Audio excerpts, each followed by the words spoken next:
time for Wednesday's hour number 2 on Hashtag Daily K with your host, Peter Bint. Korean dramas, movies, and even lyrics. Why is the world paying attention to Korean stories? From classics to modern masterpieces, time to dig deep into the charms of Korean literature. On Check It Out with Paul.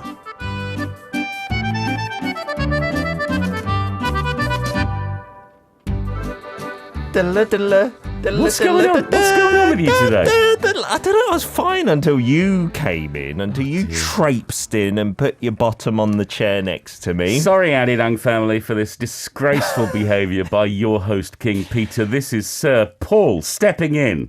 This is an intervention. I'm not feeling or projecting a lot of regalness on the show. You're not. Am I? You're like the court jester today. I don't know.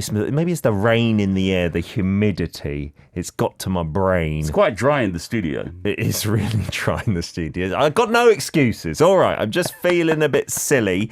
Yesterday, Paul, yes. I don't know if you've heard the news.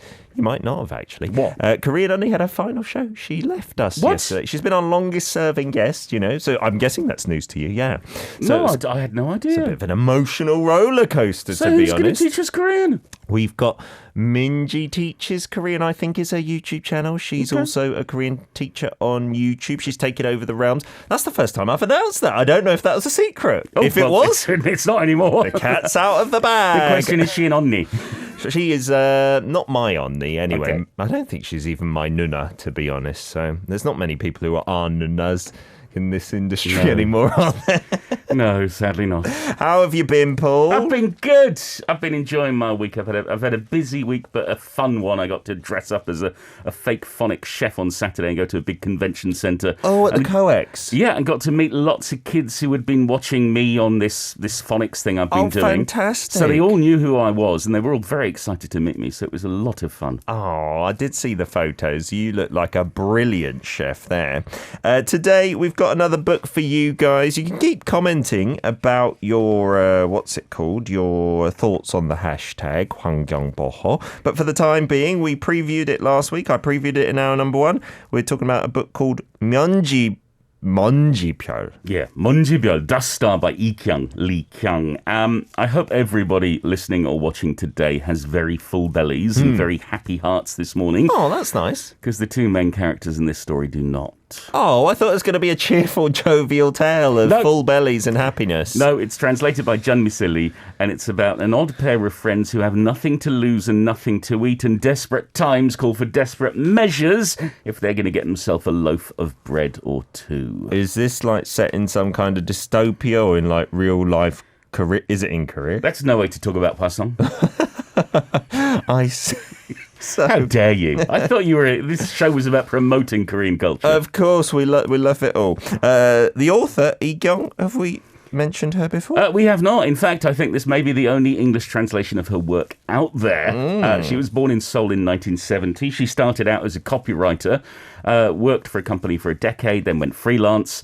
And then in 2007, her short story Token won the Kim Yoo-jung Literary Award. The next year, her story Pipe won the New Writers Award. And now she's writing short story after short story after short story. She's had a collection published called Leopard Trainer. Oh. Yes, so we'll see. This is a very interesting one. I don't know whether we'll get any more translations of her work, but at least we have this one to enjoy. One is better than none, as they say. We got some feedback on the environment. Rising Radiance saying, one thing that I've never understood is why we have fruits and vegetables with a plastic bag. We can still wash or even peel the food. The bag is pointless. I get this at my local supermarket. When I just want a head of broccoli. Yeah. Okay, and I stick it in my basket. And they look at me horrified because I've not put it in a plastic bag. And they try to put it in a plastic bag for me. And I'm trying to explain, I don't need one. It'll be fine. It's broccoli. I'm going to wash it. I did see a really funny post, like the latest in science, this amazing packaging for a fruit, which biodegrades. It's relatively thick as well. And it's just a banana skin, right? That's the perfect packaging. But you have bananas with polystyrene underneath them and then the cellophane wrap. It's like, what are you doing? What's going on? It's not me. I'm not doing it. Paul, I don't run a supermarket. Solve the banana issue. Fine, I'll do my best. Moving on to the translator, we've heard the name Jeon Miseli. We have, I believe it's our 6th time featuring her on the show. We featured her last month with Yoon Hoo-myung's With the Love for the Stars. She graduated from the Hankuk University of Foreign Studies, the Graduate School of Simultaneous Interpretation, went to get an MA and PhD from the University of British Columbia in Canada. She's gone on to translate over a dozen pieces of Korean literature, and this is one of them. Fantastic. We're looking forward to getting into the thick of things. Noor says, I heard something about a coffee maker. What are you talking about? No coffee in this story, right? We've got empty bellies. Yeah, I didn't say coffee. Come on, I don't think I did. Pay attention. Don't attack our listeners. Kevin also highlighting that Minji teaches Korean if you want to see a preview for who we're having in the studio. But who next does she Tuesday. teach it to? That's up to you, isn't it, Paul? If you listen, if you just open up your ears, it could be you as well. Okay. Just a banana, no need for packaging, says Raoul, and Siska saying a banana in plastic? Yep. Question mark, question mark.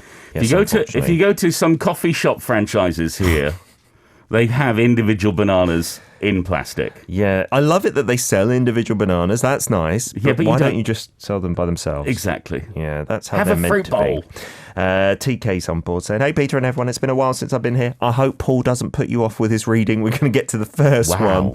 Can you set the scene? No pressure, Paul. Okay, this is the start of the book as these two odd friends, they talk about the possibility of robbing a bakery. Oh, let's get to it.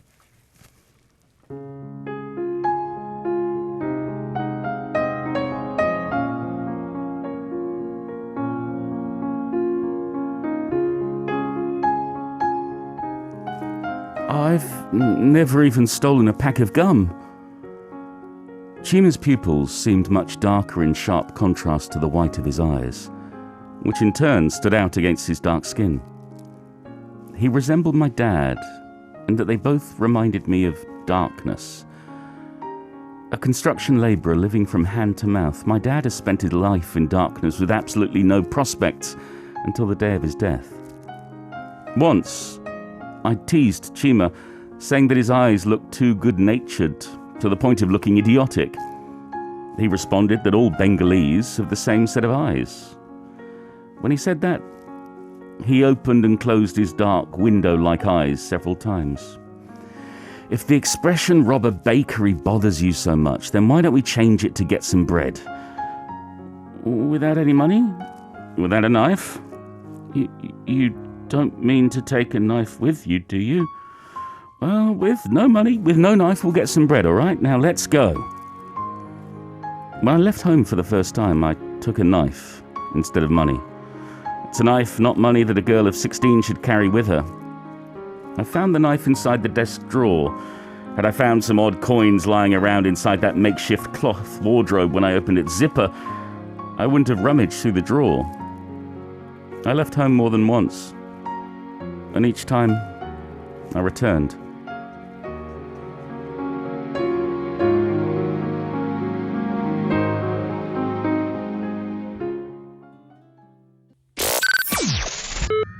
Welcome to Arirang Radio. If you are in Jeju, 88.7 in Jeju City. 88.1 in Seogwipo City. 101.9 in the Daejeong area. Arirang Radio. We are in the studio. We're doing this story. We've got a message from Tropic Girl K. We did, saying, so they're prevaricating about the deed to rob or not to rob. Well, there is a little bit of uncertainty, and you'll find out why as I share the story with you. What is prevaricating? It's when you sort of, you're unsure and you're hesitating. You're like, should I not? Oh, I don't know. Fancy words being flung about today. But it does seem that that's what I was thinking. Especially one of the characters seems like the narrator, maybe, was saying, Yes. I'm not so sure about this. No, the Should we be doing narrator's ready to do it. Oh, really? It's Chima who's not ready to do it. Oh, I see. Okay, so the narrator's the one who's talking about like not taking the knife or taking the look, knife. we're gonna get the bread. All right, okie dokie. So these, like you said, they're very hungry people. It seems like they're living in poverty. Are they like a gang of thieves?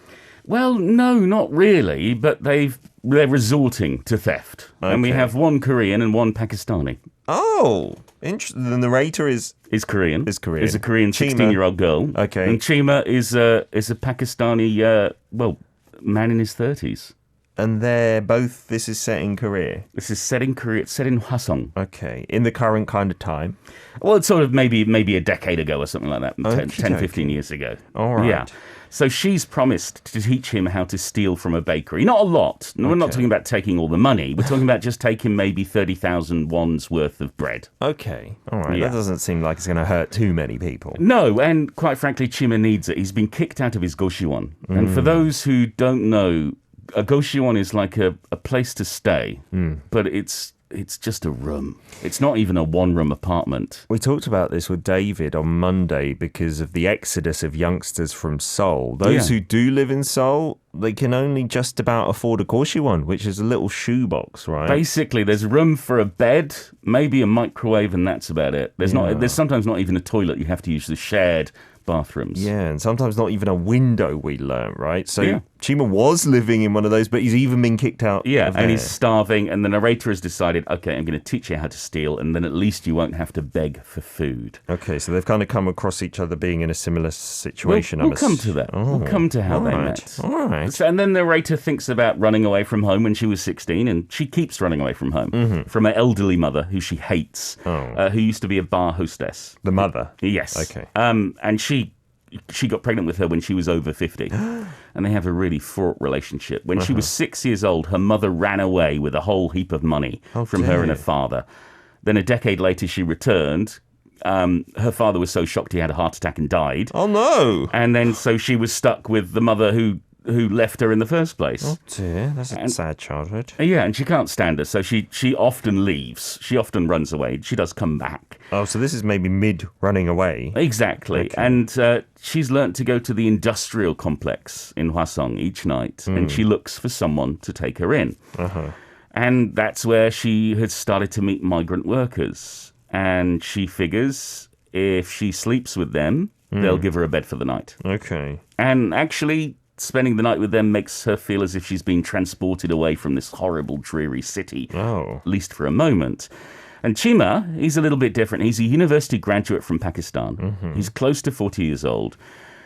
He wasn't getting anywhere in Pakistan, and he heard about Hwasong. And Hwasong in Korean is the same as the name of Mars. Yes. Yeah, and he started to think, wow, this could be an amazing place to visit. And if you've been to Hwasong, it's a fairly nice place, but I wouldn't say it's anything like Mars. Not like out of this world, no. Yeah, and so then we learn about how they first met. Interesting. Here's the second reading.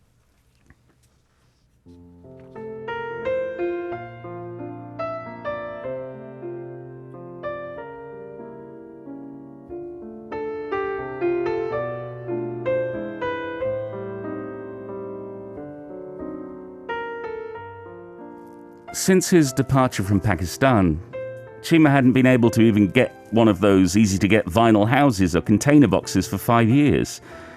Chima had been living in one of the Goshiwons in the area. The Goshiwon didn't even deserve its name. It was full of people on the brink of becoming street bums or homeless. People trickling whatever money they still had left into their rent. He had been moving around from one place to another before he came to the Goshiwon. But that night, he hadn't even been able to pay for lodging in the Goshiwon and had been kicked out. Even the first night I met him, he looked as ragged as a burst balloon. That day, I began to hang around the complex even before nightfall, but I couldn't get anyone to take me in for the night. Nights like that, I usually went to the residential area opposite the complex. There was a PC game room in an alley lined with old interned Goshiwons, boarding houses and cheap inns. The PC game room didn't even have internet access, but it was perfect for kids like myself to stay for a while. I came to the game room, but had no money to get in. A man with dark skin was leaving the back end of the alley. I decided to give it a shot. "Hey, mister, you want to do it? I can even do 100 won's worth."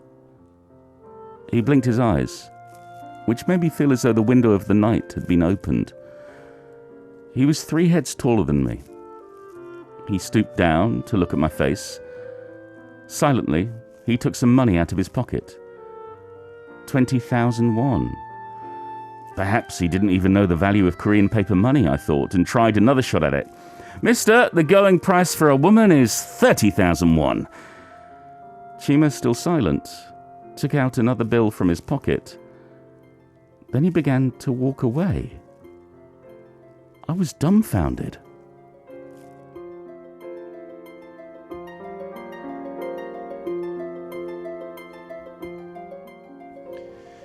Oh, this is a very interesting look and perspective at something very sad and maybe even a bit shady. It seems like she's seeing these as like opportunities to escape, maybe the humdrum and tragic situation she's in. Yeah, she's learned that selling her body is the only way that she can get what she needs. Wow. And then in this case, is he just giving her the money when Gave her the money, gave her an extra 10,000 when she asked for it, and then walked away. Like not leading her to come with him. Just walked away. What's going on here? He's not rich, as we know from this story so far. No, but when they first met, he just got paid. In his work, he'd go for months without getting paid. Oh, dear. Like they'd say, we're paying you later, we're paying you later, we're paying you later. Mm-hmm. And finally he got a month's salary. He's owed 3 months, but at least he got a month's. Oh, and so he's celebrating. Yeah. So he decided to give her the money. And he goes to a liquor store to buy a bottle to celebrate. And that's nice. They get to talking, and then she starts to sometimes stay with him. But this is different. He doesn't want her to pay for the night by sleeping with him. Oh. He said, no, you sleep here. If you want to sleep here, sleep here. But That's I know. nice. And so they get this very curious friendship that develops. Mm-hmm. The problem is he is useless. He's a university graduate. He's a very intelligent man, but he's terrible at factory work. Oh, dear. He's too slow. He doesn't know what to do. He keeps getting fired till there's no one left to hire him, or if they do hire him, they don't pay him.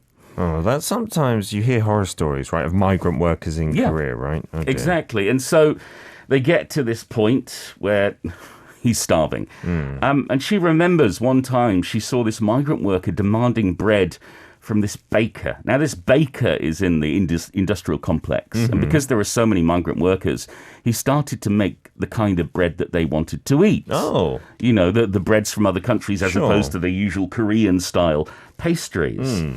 And this worker comes in and he demands bread under what he says is the zakat obligation, if I'm saying it right, or zakat obligation. What's that? In Islam, it's one of the tenets that if you have enough money, you should provide for those who do not have enough, those who are hungry. That's very noble. Yes, and so he's basically saying, you need to be giving me food. And also, if you don't give me food, I'm going to report you because I know you've been money lending illegally to other foreign workers. Oh. And the baker is really angry, gives him some bread and tells him to get lost. Her method of stealing is different. Oh. Because she's got the knife. She's got this rusty box cutter. Uh-oh. Her thing is to go into the bakery, pick up a few items, and then pull out the knife, slowly walk backwards out the door, and make a run for it. Oh, dear. Thing is, it worked the first time. The second time, though, the baker caught her, and she learned that her body being assaulted could also get her bread. Oh, my goodness. And now she wants revenge. Uh-oh, that doesn't sound good for the baker. She seems pretty hard-nosed as well.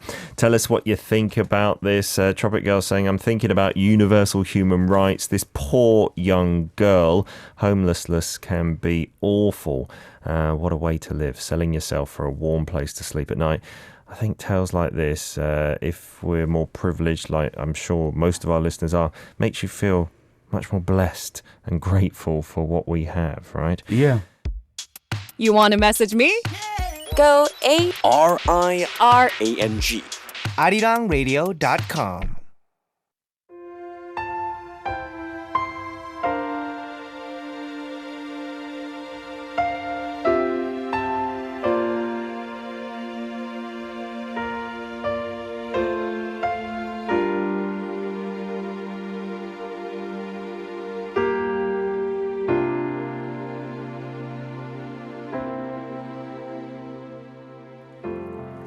This time, a couple of buns would never do for me.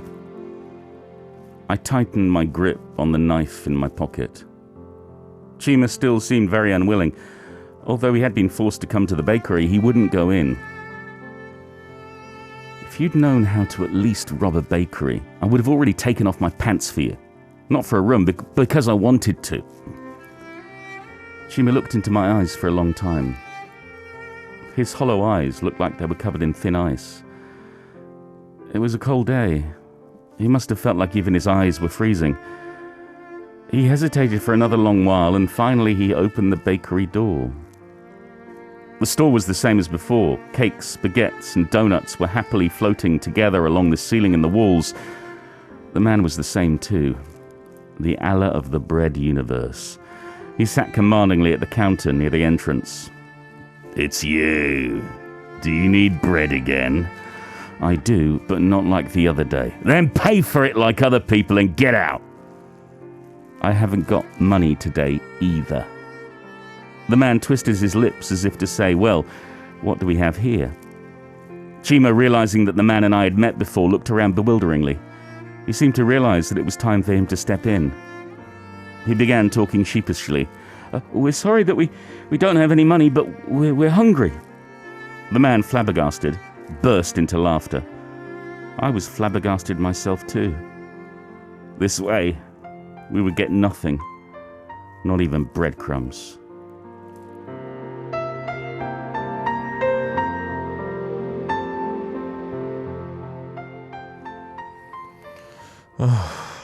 What's going on? What's going to happen next? I feel that this is foreboding and that the lovely music portrays what's going to happen in this story.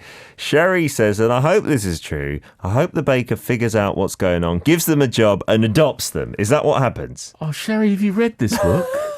Because that's not what happens. No, that's not going to happen. I'm terribly sorry. This is not the happy ending that you want. Does it end here? Because that would also annoy me greatly. No, it doesn't end it. What do you mean annoy? Do my books annoy you? No, because then I'd be left wondering what does happen I'm next. going to tell you what happens next. Okay. Spoiler alert. Right, I'll be quiet.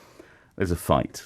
There's chaos in the bakery as the narrator and the baker face off. The 16-year-old girl? Yeah. Okay. Chima throws a bag of flour at him. He chases them to the roof. What? Chima trips and falls from the roof. Oh no! And the narrator is grabbed by the baker as dust and wind swirls around them. And that is the end? Yeah. Oh no! There's no happy ending for this poor pair of friends in Hwasong. There's no space journey. There's no science fiction moment. This is not Mars. This is a satellite city of Seoul, an industrial complex, and a very cruel man dealing harshly with two hungry people. Oh dear, that baker does seem like a bit of a nasty piece of work. But at the same time, of course, people who are running a business don't want to give things away for free, but he could have done it in a nicer way. He sexually assaulted her. Of course, that side There's no two sides to that. You can't two sides the baker. He's a terrible, terrible baker. It's interesting, though, this tale, in terms of, like, the having, number one, a Pakistani character in it, but also, like, some background into Islam with the use of Allah and that other commandment or tenet that you mentioned earlier. The zakat, yes. Yeah, that's really interesting, because in Korea, you know, there's not too much Islam about in terms of seeing it blatantly, right? Well, you have to go to Itaewon, for example, and see the mosque. But it is there are plenty of Muslims here in Korea, all over the country. And so, yes, it's important in that sense. It's giving us a different taste of life, a different side of life. And it's also a reminder that there are many people who are living below the poverty line and who are desperate. And that you and I hope everybody listening or watching on the live stream are living comfortably and have a nice home. You know, we may not be rich, we may not have a rooftop swimming pool, but we can afford the food we want to eat. We can go to the cinema once a week. We can buy us a coffee or a banana wrapped in plastic. Yes. But there are plenty of people here in Korea and around the world who have to settle for appalling conditions and sometimes even have to resort to selling their bodies or stealing to survive. Yeah, really highlighting characters that obviously aren't in pop culture often. Immigrant workers, migrant workers, and then youngsters running away from home and doing this to survive. Well, I would say Squid Game changed that with its 14 Emmy nominations coming out today. Squid Game gave us one character, you know, a Pakistani migrant worker like that. So things are changing, and I think Korea is embracing a bit more of the diverse communities that are around. Not always, but sometimes. And And you said, I remember listening in the first hour today, you were talking about, yes, you talk about culture on the show, and you talk about Hallyu on the show, but you're also willing to talk about the difficulties and the problems and the darker side of Korea. Yeah, like through this book. Exactly. This is fitting. And I think what's great about this corner, and I'm very happy that Arirang has let me do this corner for over 2 years now. Yes. I can't believe it. And don't worry, I'm not leaving. I'm not like Korean Oni. I will Okay. be here next week. Good. Minji is not doing my segment. No. But the fact is that through these books, we get to talk about all sorts of issues, and we get to talk about the truth of Korea. And I love Korea. You and I Yes. love living in Korea. Of course. I've been here over 2 decades. I'm going to stay here the rest of my life. But we all have to admit that there are good sides and bad sides and difficulties as well. And sometimes K-pop and K-drama shows the coolest parts, the glamorous parts. Of course. The parts that are selfie suitable. Absolutely. But Korea is more than that. Korea is not all glitz and glamour. Korea is a three-dimensional country with its own issues and problems. Yeah, there is this underbelly, isn't there, that if you look for it, if you know where to look, you can find a significant part of the population struggling, right, to make ends meet. But you can also find parts of the population who are struggling supporting each other and lifting each other up. For example, I went to this Malaysian restaurant in Yeonam yesterday. Oh. Fantastic Malaysian Yes. food. I had chicken rice. I hadn't had it for so long. And someone was saying, you need to go to Ansan. In Ansan, they have the most amazing chicken rice, great Indonesian restaurants and other things. Oh. And I know Ansan, for example, had been a big area in terms of migrant workers. Yes, it is, right? And there you can find the most authentic, delicious Southeast Asian food because people have gone, well, we're all together. We all miss home. Yeah. So why don't I set up a restaurant and start making the food that everyone wants to eat?